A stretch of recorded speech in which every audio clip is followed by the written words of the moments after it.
Question number 14. The fourth term of an AP is 3 times the first and the seventh term exceeds twice the third term by 1. Find the first term and the common difference.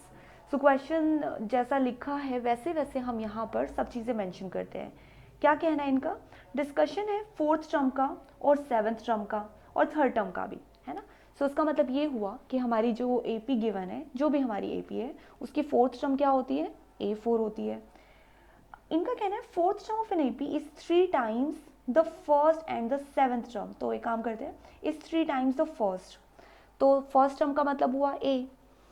तो अगर हमारे पास ये first term है, मैं A1 लिख देती हूँ, और ये फोर्थ टर्म है, और क्वेश्चन के अकॉर्डिंग कहते हैं फर्स्ट टर्म का 3 टाइम करेंगे तो फोर्थ टर्म आएगा. तो हमने क्या किया, ये फर्स्ट टर्म है, फर्स्ट टर्म का 3 टाइम्स कर दिया तो ये बन गई फोर्थ टर्म. सो फर्स्ट तो यहाँ से हमारी इक्वेशन बनेगी. कैसे? क्वेश्चन कहते हैं the fourth term of an AP, हमने फोर्थ टर्म ले ली, इज 3 टाइम्स. किसका 3 टाइम है? The first. तो हमने फर्स्ट टर्म का 3 टाइम्स कर दिया और इसे सॉल्व कर लेते हैं. A4 का मतलब क्या होता है? A4 means A plus 3D, right, 3. और A1 तो A1 ही है, तो A1 के साथ तो हमारे पास कोई कॉमन डिफरेंस नहीं होता. सो यहाँ रहेगा 3A. ये हो गई हमारी फर्स्ट इक्वेशन. थोड़ा और सिंप्लीफाई कर लेते हैं. तो अगर मैं ये सारी टर्म्स वहाँ ले जाऊँ, यहाँ 0 बचेगा, तो 3A माइनस A, यहाँ बचेगा 2A और माइनस का 3D. इसको इक्वेशन नंबर 1 देके हम यही रखते हैं. अब आते हैं सेकेंड पार्ट पर. सेकेंड पार्ट का कहना है seventh term exceeds twice the third term by 1. तो देखिए, एक तो बात हो रही है सेवन्थ टर्म की और थर्ड टर्म की बात हो रही है. इनका कहना है सेवन्थ टर्म एक्सीड कर जाती है. अगर हम थर्ड टर्म का ट्वाइस करें तो थर्ड टर्म तो ये है, थर्ड टर्म का हमने ट्वाइस कर दिया. ट्वाइस करने के बाद भी ये 1 एक्सीड करती है. इसका मतलब अगर हम थर्ड टर्म को ट्वाइस करेंगे और 1 एक्सीड करेंगे तब कहीं जाकर हमें सेवन्थ टर्म मिलेगी, है ना. सेवन्थ टर्म एक्सीड्स, एक्सीड्स का मतलब होता है ज़्यादा है, मोर है ना. कितनी मोर है? Twice the third term by 1. तो हमने थर्ड टर्म का ट्वाइस किया और उसके अंदर 1 एक्सीड किया, तब हमें सेवन्थ टर्म रिसीव हुई. अब इसको सिंप्लीफाई करते हैं. A7 का मतलब हुआ A प्लस 60 इक्वल्स 2. A3 का मतलब हुआ कि हमें यहाँ पर वैल्यू पता है A plus 2D, is it, plus 1. आप बच्चे ना इस 2 को ऐसे ही छोड़ देते हैं और ब्रैकेट के अंदर A प्लस 2D नहीं करते हैं, जिसकी वजह से फिर बाद में मल्टीप्लिकेशन नहीं हो पाता और क्वेश्चन आपका ठीक से सॉल्व ही नहीं हो पाता है. तो ध्यान से आपको ये स्टेप फॉलो करना है. 2 को आप A से मल्टीप्लाई करेंगे 2A, प्लस 2 को 2D से भी मल्टीप्लाई करेंगे तो ये हो जाएगा 4D प्लस 1. अब सब वैल्यूज़ हम इसी फॉर्म में ले आते हैं ताकि हमारे पास 2 सिंपल इक्वेशंस आ जाए. ये दोनों वैल्यूज़ हम इक्वल के वहाँ ले जाते हैं तो यहाँ बचेगा 0 इक्वल्स 2A. अच्छा 1 है यहाँ, एक कांस्टेंट नंबर है ना, तो कांस्टेंट नंबर को हम यहाँ ले आते हैं.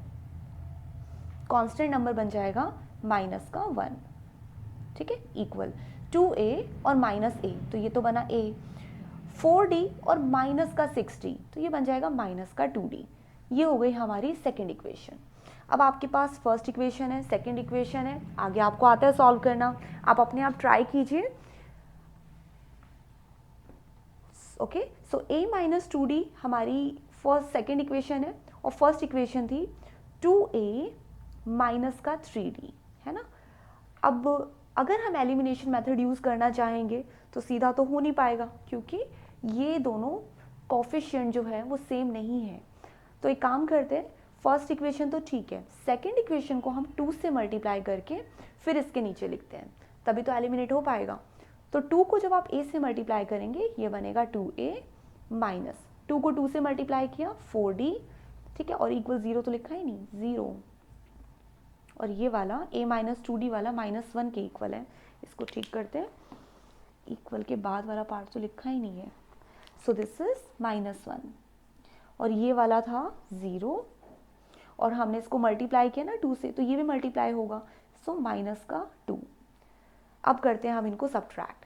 ये एलिमिनेशन यूज़ करने के लिए हमें करना पड़ा. सो इक्वेशन नंबर ये 3 हो गई, ठीक है. अब माइनस ये वाला प्लस और ये साइन बन गया माइनस का. जो माइनस का था सॉरी वो प्लस का हो गया, ये हमारे ख़त्म हो गए, यहाँ बचा सिर्फ 2 और यहाँ क्या बचा 4d जो कि अब प्लस का हो चुका है, में से 3d हम सब्ट्रैक्ट करेंगे तो सिर्फ बचेगा d। तो इसका मतलब कॉमन डिफरेंस की जो वैल्यू है वो हमें मिल चुकी है, वो है 2। और क्या पूछा क्वेश्चन में, फाइंड द फर्स्ट टर्म, यानी कि अभी हमें a की भी वैल्यू ऑब्टेन करनी है। तो a की वैल्यू निकालने के लिए d की ये वैल्यू इक्वेशन नंबर 2, क्योंकि थोड़ी छोटी है हम इसमें पुट कर देते हैं।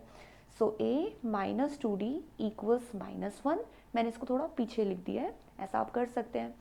a माइनस 2 d की जगह लेट्स टेक 2 इक्वल्स -1।